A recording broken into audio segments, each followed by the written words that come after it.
এই যে বন্ধুরা সকালের টিফিনে করেছি আলু ছেচকির ঝোল ঝোল তরকারি আর এই যে পরোটা। আজকে হচ্ছে আমার দুই মেয়ে ঘুমাচ্ছে আর ওর দাদা এসছে মেজো মাসির ছেলে। তো সকালে টিফিন নিয়ে বসে গেছে, বিরক্ত হয়ে যাচ্ছে যে ওরা কখন উঠবে। আমি বলি ওরা 10টা না বাজলে, ছুটির দিন থাকলে 10টা। তো তুই খাওয়া স্টার্ট কর, তারপর আমি খাবো। বন্ধুরা আজকে সকালের টিফিনে বানালাম পরোটা আর এদিকে বানিয়েছি আলু ছেচকির ঝোল ঝোল তরকারি পাতলা। তো আমার দুই মেয়ে এখনো উঠেনি, তো আমার দিদির ছেলে এসছে তাকে দিয়ে দিয়েছি।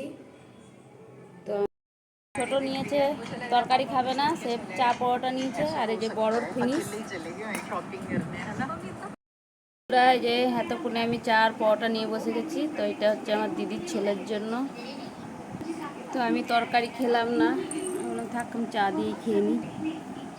তো বন্ধুরা দেরি না করে ঝটপট খেয়ে নেব। তো আজকে দুপুরে খাওয়া দাওয়া করবে, তো আবার রান্না করতে হবে। তো দুপুরে কি রান্না করছি নেক্সট ভিডিওতে আবার দেখাবো।